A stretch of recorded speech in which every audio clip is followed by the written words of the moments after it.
So Dr. Valerie, also known as Vimalasara Mason John, MA with an honorary doctorate, is one of the leading African descent voices in the field of mindfulness approaches for addiction. She is the co-founder of Mindfulness-Based Addiction Recovery, MBAR, an accredited 8-week secular course for people with addictions and compulsive behaviors. We'll share the information for MBAR. She's also the co-author and co-founder of 8-Step Recovery, using Buddhist teachings to overcome addiction. 8-Step Recovery has meetings in several countries. An award-winning author of 9 books, Valerie's most recent was published in 2020, I Am Still Your Negro, an homage to James Baldwin. Vimalasara is currently editing African Wisdom, New Voices Speak Black Liberation, Buddhism, and Beyond. Vimalasara tours internationally, giving keynote talks and trains professionals in mindfulness approaches for addiction. She's the president of the international organization Buddhist Recovery Network and the chair of Triratna Vancouver Buddhist Center. To learn more about Vimalasara and her offerings, please visit ValerieMasonJohn.com, and we'll be providing those links. And I also want to say we have this beautiful offering that you can access on our YouTube channel. Vimalasara was one of 4 amazing women who did a presentation for the community called Healing the Effects of Racism for Black Women in Recovery. And Vimalasara's contribution to that event was absolutely heart-shattering, beautiful. So we will share all of these links. So thank you so much for being with us here this morning, Vimalasara. Thank you for your patience with technology and the glitches. Delighted as always to see you and to hear from you. I'm just going to turn everything right over to you now for the next 25-30 moments. Thank you, Dawn. I always smile when people apologize so profusely around technology glitches, because once upon a time when we got stuck in traffic jams, nobody apologized so profusely. It was just like, just got stuck in traffic. And that's what I say with technology. We just got stuck in technology. Okay, so it's very lovely to be here with the She Recovers community.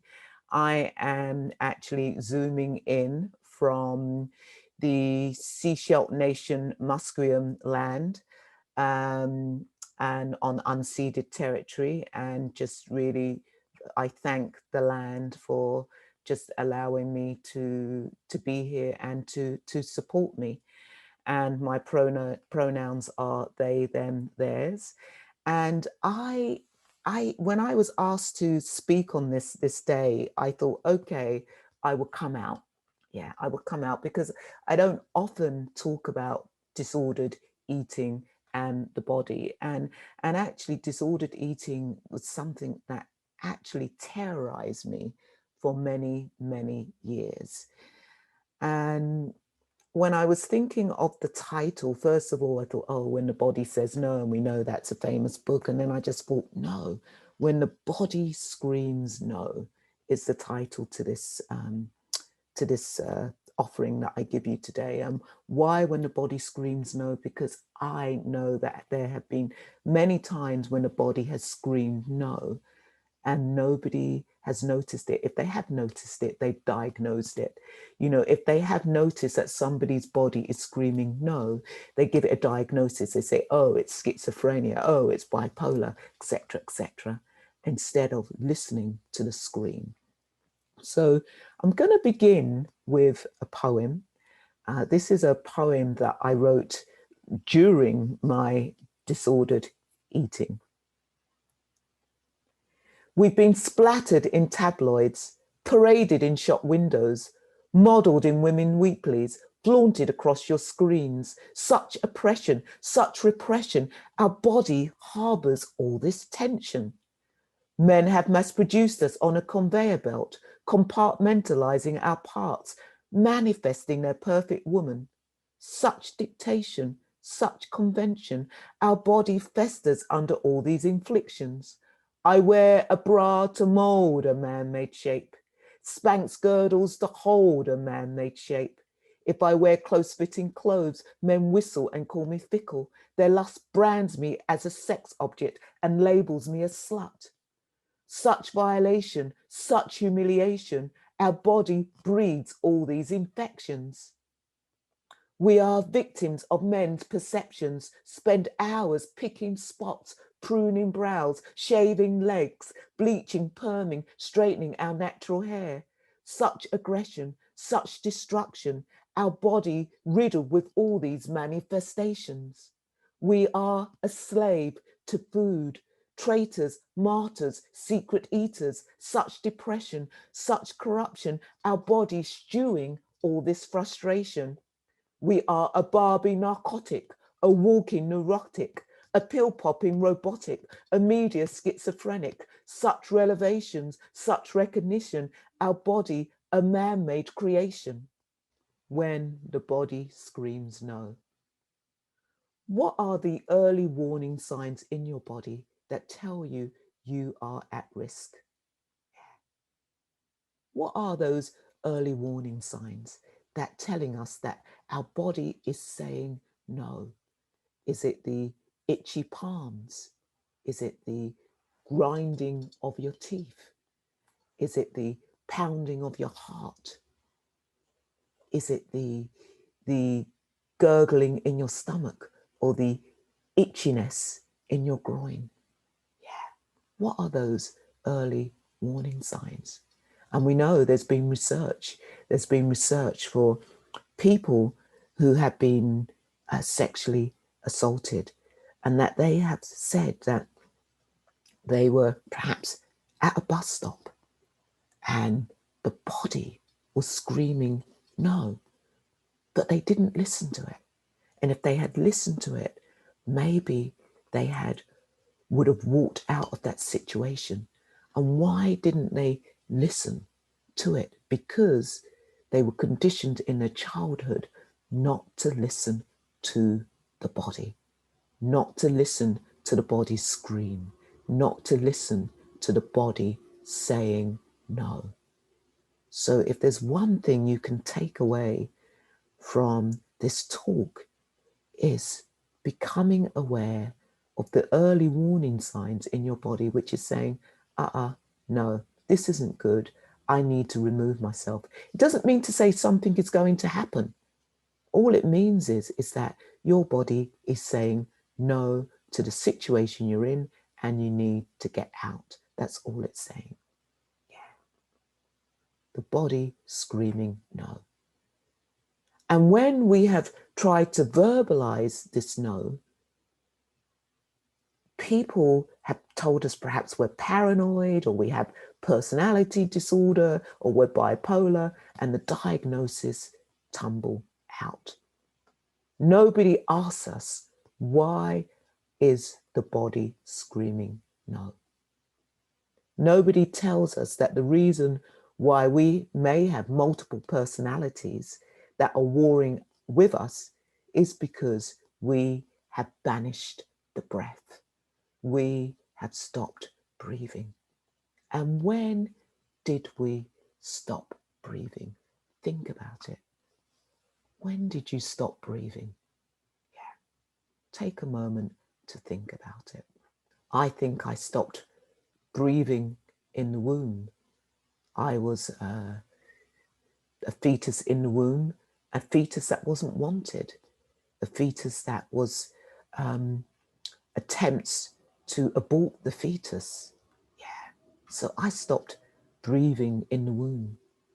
Many of us stop breathing in the womb, and some of us stop breathing after we come out of the womb because we were physically assaulted, sexually assaulted, or perhaps we were living in a household and maybe our parents went through some trauma because they weren't getting on with each other, or maybe somebody had died or somebody had been murdered, and there was this trauma going on in the household, and we held on to the breath. But today I want to specifically talk about sexual trauma and talk about disordered eating, because that is something that really resonates for me. Yeah. So I have another poem. Golden Virginia. In England, I live in Canada now, the indigenous name for Canada, but I grew up in England, and in England as a child, rolling tobacco was this thing. Yeah, women didn't seem to smoke roll-ups back in the day. Every gender does it now, but back in the day, it just seemed that it was something that men did. And there was this popular tobacco called Golden Virginia that came in a tin. And this poem is called Golden Virginia. Okay. And just to let you know that this is a poem about sexual trauma. It's a poem talking to my own experience of sexual trauma. And it's called Golden Virginia. Golden Virginia from his tin, stale yellow stains on his fingers, caressing her forbidden breasts beneath his library of shelves crammed with stories about little girls in search of their grandmas. His big, hairy, rough hands scour her unblemished skin. Her long tongue, his long tongue, probes, caustic against her coconut drops. Golden Virginia, still moist in his tin, ready to be fingered and skinned, roll-ups to smoke, rollies bum-soft between his lips. When did we stop breathing? Or was it when I stopped playing dead? Curled up in my mother's bed, tight like a screw, back to back, I can't sleep, I'm playing dead. I simulate sleep, avoid her smacks, daydream off to somewhere snug. Soft warm fingers trace my spine. I roll over, hoping for a hug. It's hard playing dead. I feel divine. Fingers stroke my new-formed breasts. She spreads my legs. I wet the bed. I'm aroused, unable to rest, but I'm still playing dead. She abandons me for a Marlboro light. I'm left aching for tomorrow night. Nobody heard the body screaming no. Yes, nobody heard my body screaming no. And yet, sometimes the body is still screaming. Some people find it incredibly difficult to be with pleasure. Whenever pleasurable sensations arise in the body, for some people, the body is screaming no, because this part of pleasure and pleasantness has been completely exiled. It's been pushed out. And why? Because those of us who have sexual trauma, those of us, when the body is touched in a particular way without consent, it can still respond with pleasure.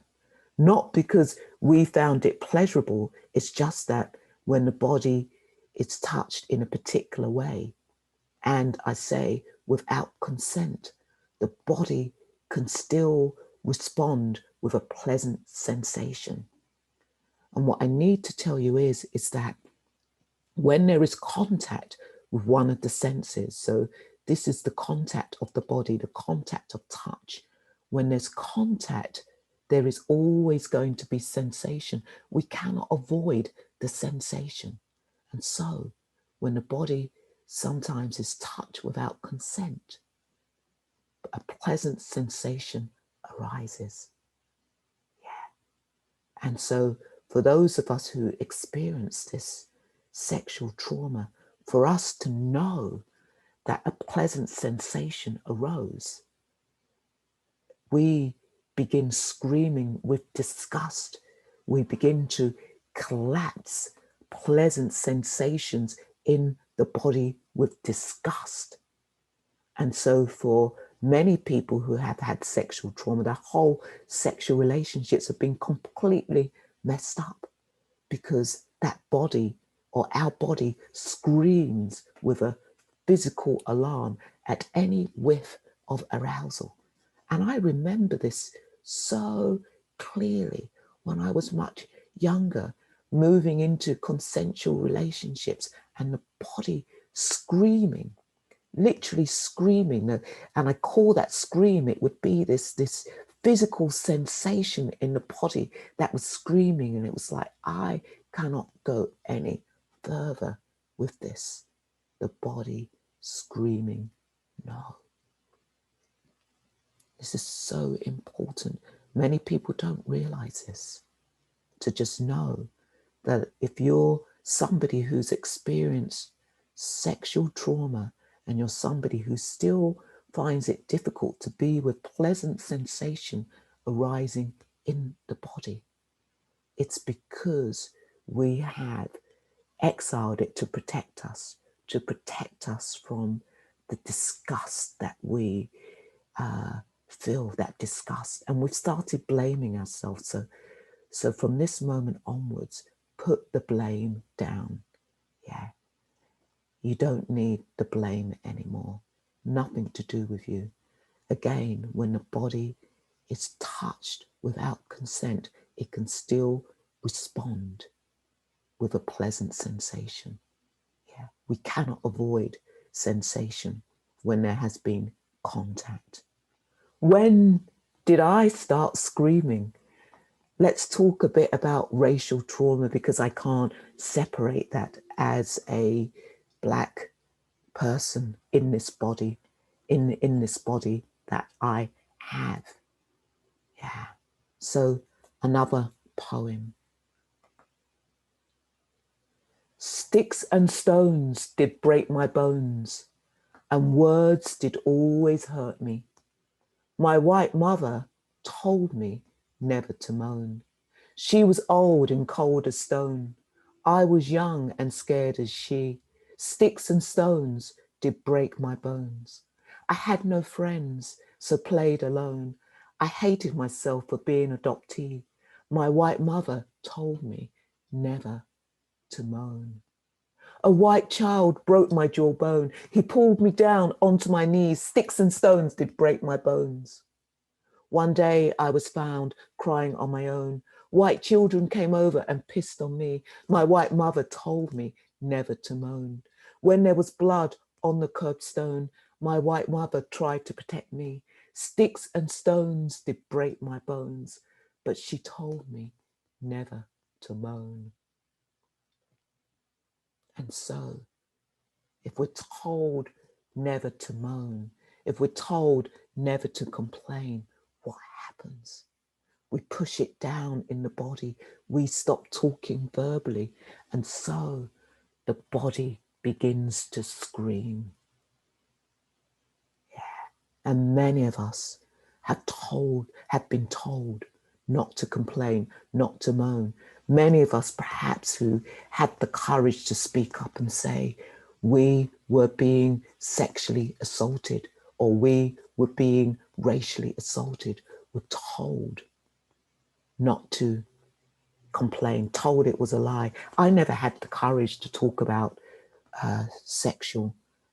my sexual trauma, but I did have the courage to talk about my racial trauma. I always remember there was this kid, I was about 8 or 9, and we had gone to the school. I went to school in the village, in the kids' home I was in, and the village school had closed down, and so we were all sent to school outside of the village. And we were the first Black kids ever to enter this school. And how traumatizing it was for the white kids. Yeah. And I say the white kids from the kids' home, because I can remember when we arrived and there were all these names being thrown at us, and the white kids separated from us. From that point, we were just like one, but the white kids were they separated from us. They didn't know what happened. We as the Black kids, we didn't know what happened, what was happening. But just to well, just to say that they were throwing pennies at us, the poor little orphans that was at the black and white kids. And when the body starts screaming, no, we get sick, we become unwell. And not only do we banish the breath, do we hold on to the breath? And again, I always say, like, I'm doing this. If you do this, just all of you, just do this. And when you do this, even now you can hear me, I'm holding on to my breath. And this is what happens. This is what happens when the body screams no. We're holding this tension. So not only do we banish the breath, we flee from the body. It's as if the body has become an exile. It's as if we have pushed the body away. Imagine not being able to find your way home. Imagine if you walked out of your house where you're living now and you went to the shops and you returned and you couldn't find your way home. You would be completely traumatized. Yeah. And I would say many of you are still completely traumatized because you cannot find your way home to the body. And why can you not find your way home to the body? Because you fled the body, you left the body. The body wasn't a safe place to be in. You switched off all feelings. Nobody was at home. All the sense doors had been shuttered up. Nobody was home. And somehow we have to find our way back home to the body. Some of us are so out of our body that our parts are in chaos. They cannot find a safe place to live in the body. And so they begin to create havoc in the head, to the extent that we may begin talking out aloud to our parts. We may go to war with all the different parts of ourselves, and the medical system will call it mental health issues, body dysphoria, anorexia, bulimia. Nobody asked me what the bulimic part was protecting. I was diagnosed as an extreme bulimic. I remember going into the doctor's office and him writing me a prescription. And I remember walking out thinking, what's this prescription going to do? What's it going to do? I don't keep anything down, so why give me pills? So I just tore the prescription up. Nobody asked me why the bulimia, what was the bulimia protecting? Nobody asked me what was the role of the bulimic part. Nobody asked me what would happen if I let go of the bulimic part. Nobody realized that my body was screaming no. I began as I was a bulimic anorectic. Sometimes we say the failed anorectic. I was somebody where I would cycle 3 hours a day to college and back again, and I would live on 3 crackers. But because I was just so physically doing stuff, my body couldn't cope, and I went into the binge purge syndrome. But that anorexia was a protector. It was protecting me. It was keeping my body as childlike as possible. So hopefully I would not get the attention of any other perpetrators, because I had a long history of sexual trauma, and I won't go into that, but actually that was my way of protecting in my body, and I was quite emaciated for a long while. And then the purging of the bulimia, and that was also a protector. And what it was protecting this disgust. It was almost, I would say, like it was a healer in a way, because it was my way of purging out the filth and the sexual trauma out of my body. You know, when I would go into that shop and found myself ordering all these things and even starting eating before I left the shop and finding somewhere outside to throw up and purge, I was that child going upstairs to be assaulted.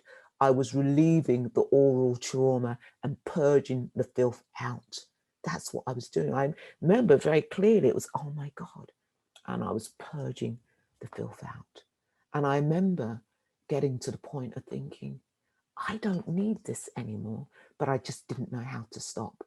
And so it took several more years to be able to befriend this bulimic part and befriend this anorectic part and really begin to listen to the body and really begin to understand that my body was screaming no. So I have another poem. It's called The Anorectic. The doctor says you will die if you don't eat. Mum and dad are sympathetic. All I dream of is eating sweets. I allow 1 carrot as a treat. I spend all day teaching athletics. The doctor says you will die if you don't eat. I begin to binge on sweetmeats. I down plenty of diuretics. All I dream of is eating sweets. I swallow vitamins, a way to cheat. My friends say I'm becoming neurotic. The doctor says you will die if you don't eat. I refuse to eat, no mean feat. I'm diagnosed extreme anoretic. All I dream of is eating sweets. My parents bribe me with a break to Crete. I have tantrums and become frenetic. The doctor says you will die if you don't eat. All I dream of is eating sweets. Leftovers from brunch, food for an army of pigs. The trash man appears, full speed down a hill, a binge in a driver's seat. Can't stop, got to eat. Stuffing to the brim, full. A 9 months pregnancy, her waters erupt. Tapping 911, a frenzied bulimic purge, emptied inside out. So how do we learn to love our bodies? No matter what shape or size it is. And I just want to speak a bit to that because culturally, body image looks very different. When I'm back in a black area like Brixton in England or like Harlem in the US or in kind of in Nova Scotia in some of the black areas, you see big, beautiful bodies with leggings and people are showing their shape. Yeah. And in some other cultures, it may be the thinner you are. Okay. So our bodies come in all different shapes. In some cultures, the bigger you are, the more beautiful you are. The smaller you are, the more beautiful you are.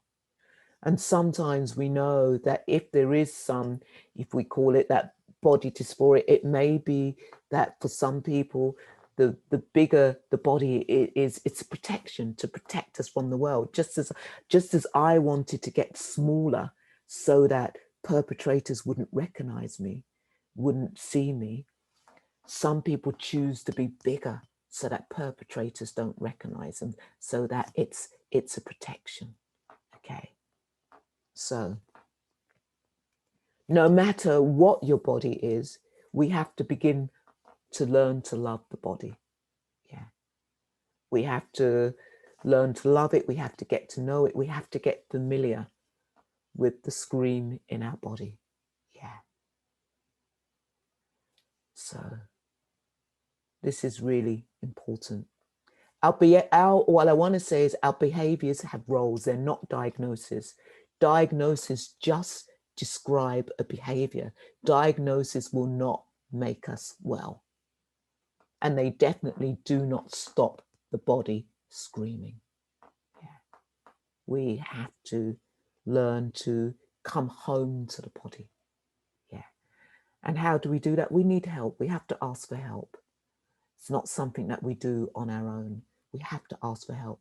Somebody who can help us to come back to the body and learn to love the body.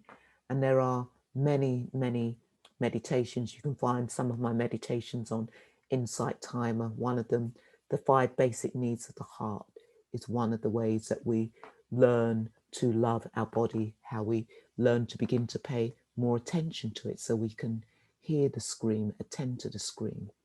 We begin to give it some affection, yeah, so that we can really be kind to the body. And we also have appreciation to really appreciate the body. And then acceptance, beginning to just accept these parts, these warring parts, that we begin to accept the compulsive overeating and just see it's protecting something. It's there for a purpose, to befriend it so that it become quiet, so we can become to understand it, so we can let go of it. Or it may be that we have to befriend the purging or the anorectic behaviors. We have to learn to understand that this disordered eating is a way to soothe the pain. We've just learned to soothe the pain through the disordered eating. So it's protected, it's been a friend, it's been a helper, it's been, for many of us who have had the compulsive eating, it's been like a lover. The food doesn't let you down, okay? It doesn't, it's always there for you, okay? So, you know, wherever you are on that spectrum, or if you're right on the end of the anorectic or the over compulsive eating, yeah, it all needs befriending, okay? So I'm going to end with one of my favorite poems, and we'll move into questions. My shrink said, I need an electric shock. I took stock. My shrink said, all Negroes are manic. I didn't panic. My shrink said, I need a rest. I failed his test. My shrink said, all Negroes are aggressive. I let him live. My shrink said, I should be grateful. I was resentful. My shrink said, I need education. I asked for segregation. My shrink said, Negroes don't seem to have brains. I didn't complain. My shrink said, I've got marijuana psychosis. I smoked his prognosis. My shrink said, I am depressed. I was distressed. My shrink said, I belong in a gutter. I began to stutter. My shrink said, I shouldn't be seen. I reminded him, I am the queen. My shrink said, I'll end up scrubbing floors. I didn't speak anymore. My shrink said, I need pills. I pushed him off the hill. I'm feeling like we need a grounding. Can you help us get just a little bit of a grounding? Kind of a little bit of a move back into our breath. So just become aware of the body, and just is okay with whatever is arising. It's welcome. And just allow the body to be supported by your seat or the bed. And if your feet are on the floor, have the sense of the earth supporting you. And now I want you to either place a hand on your heart or a hand on your belly, and receiving nourishment from your own hand. So feel the warmth of your hand, either on your belly or on your heart or both. And as you breathing in, nurturing. And as you breathe out the nurturing throughout the whole body. And just take a moment to just notice. Notice if there is sadness around. Yeah. Just notice if there's some activation around. And let it know that you see it. Notice if you are in touch with the scream in the body. Just let it know that you hear it, and that you're here for it, and that you're sending the activation, the scream, the no, some kindness. And if you can't send yourself the kindness, just know right now, as I open my eyes, I am sending kindness compassion and warmth to the activation, to the scream in the body. And just know that you are love. You are essence. You are love. You are essence. And just take a deep, intentional breath in and breathe out, and just become aware of the breath in the body. And allow the breath to ground you.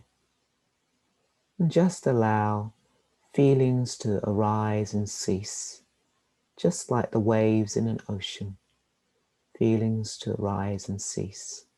And know, just as we get dark clouds, we get bright clouds, clouds pass and go. Whatever you're feeling right now will pass and go. Homeostasis for all my relations. Ashe. Ah, pat. Away with evil. Thank you. That felt amazing. Okay, I'm going to just check mark. I just want to thank you for speaking so deeply into the truth of your experiences. So I just want to ask you to end with, you told us that this was going to kind of be your coming out. And how does it feel for you today, this morning? Yeah, it's okay. In a way, I'm in a place where I've done the work around it. Of course, there's still work to do. It's like, food, I always have to be aware when food gets a bit wonky, one of the things I'm still working with, I still have this neurotic attachment to raw cashew nuts. The food that I gave myself to eat when I started eating and allowing to hold food was banana and raw cashew nuts. That was all I would allow myself to eat. So there's this strong, as a friend of mine said, oh, mother's milk, this strong relationship. So that's something that I still, have to work with. I will also say the skill, those of you who are bulimic, the skill, we know how to cook large amounts of food. I still cook large amounts of food, but I freeze it. So I cook a whole large, and I've got my Tupperware, and I just freeze it and put it in the freezer. And I'm really, how does it feel in the body?